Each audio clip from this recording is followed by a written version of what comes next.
L'examen de ce projet de loi, quelques jours avant le triste anniversaire de la catastrophe de Fukushima, est hautement symbolique. Il organise la relance du nucléaire à marche forcée, alors qu'un texte sur les énergies renouvelables vient d'être voté qui contient plus de freins que d'accélérateurs, si ce n'est pour le marché.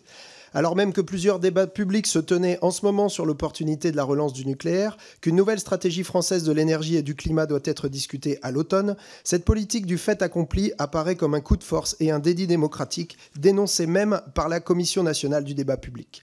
Le président Macron a lancé l'offensive dès le discours de Belfort. La droite sénatoriale, soutenue par la minorité présidentielle, a même été plus loin en détricotant l'actuel PPE, sans étude d'impact et sans avis du Conseil d'État, faisant notamment sauter les plafonds de production et de part dans le mix électrique de l'énergie nucléaire. Pire, c'est dorénavant la construction de 23 réacteurs qui est envisagée, alors que le PDG d'EDF lui-même n'a osé s'engager que sur 6. L'État reprend la main de manière autoritaire et centralisée. La participation du public comme les procédures environnementales sont rognées. Le financement de cette relance n'est jamais sérieusement évoqué, alors que nous parlons au bas mot de 160 milliards d'euros. Que dire encore du démantèlement de l'IRSN qui se fait contre les salariés et à rebours des principes de la politique de sûreté qui décorrèle aujourd'hui la recherche et l'expertise, du contrôle et de la décision.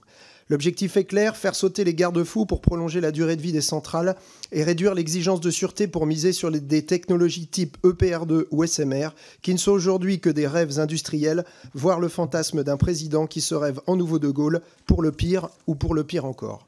Nous devons pourtant nous garder de jouer les apprentis sorciers.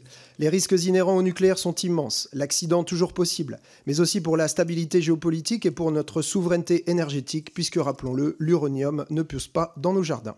Enfin, ce choix de société engage les générations futures par l'accumulation sans solution et sans fin de déchets radioactifs.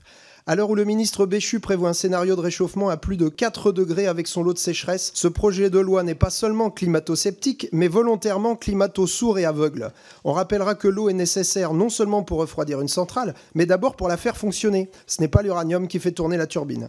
Enfin, alors que de nouvelles centrales ne pourront être mises en service avant 2037, cette fuite en avant nous écarte du respect de nos engagements climatiques et de l'objectif de 100% renouvelable, scénario pourtant rendu crédible par RTE. Nous estimons donc qu'il est urgent, non pas d'accélérer, mais bien de planifier la sortie de l'atome à un horizon de temps raisonnable et qui intègre la transition professionnelle des salariés du secteur. Dès lors, nous appellerons à voter contre ce texte.